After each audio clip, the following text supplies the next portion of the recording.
যখন কোনো ব্যক্তি প্রভুতে আগে বাড়ে, যখন কোনো ব্যক্তি জীবনে ঈশ্বরের খাস পরিকল্পনা থাকে, যখন ঈশ্বর আপনাকে মনোনীত করে, আপনাকে দাঁড় করায়, যখন কোনো ব্যক্তিকে দাঁড় করায়, শয়তানও 1000 বছর ধরে লোকদেরকে ডিস্ট্রাক্ট করে, লোকদের অনেক সময় প্রভুতে তো থাকে কিন্তু তার শক্তি কমিয়ে দেয়, যেন সেইভাবে সে আসারদার ভাবে যে দুনিয়াতে যেন সেবা না করতে পারে।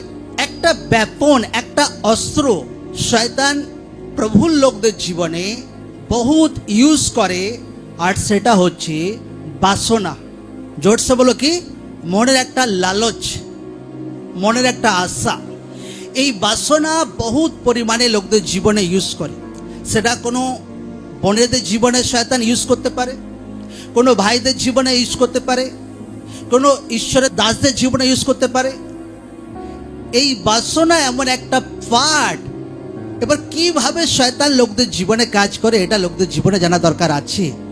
কারণ হার এক ব্যক্তি, সবাই এখানে তো বসে তো থাকি, কিন্তু আসলে আমি আপনাকে কাহিনী বলে দিচ্ছি, মনের পেছনে হার এক ব্যক্তি অল টাইম একটা লড়াই লড়ে যায়। ফাইট চলে কিনা? হ্যাঁ, যেটা আপনার পরিবার কোনোদিন দেখতে পায় না,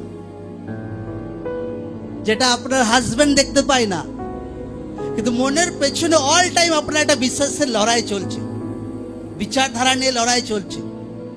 আর শয়তান সেখানেতে কবজা জমাতে চায়, যেন সেই বিচারধারাতে যেন আপনাকে দোষী সাব্যস্ত করে। হ্যাঁ, এই জায়গাতে শয়তান কাজ করার ট্রাই করে যে একে মাইন্ডে এমন কিছু ডিস্ট্রাক্ট দিতে শুরু করি, এ যেন নিজের বিবেকে নিজে যেন দোষী পায়। তার জীবনে নিরাশা আসে, তার জীবনে হতাশা আসে, তার জীবনে স্ট্রাগল আসে, আর সে ভাবতে পারে না যে কিভাবে আমার জীবনে মতলব সঠিক রাস্তা আমি বার করব।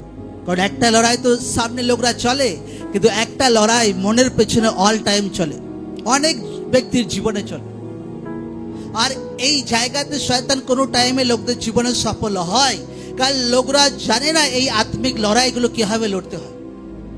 এই মনের পেছনে লড়াই, এই হৃদয়ের পেছনে লড়াই, এই লড়াইটা কিভাবে লড়তে হয়। এই কারণে ঈশ্বরের বাক্য বলছে, সব থেকে বেশি রক্ষা করো তোমার কি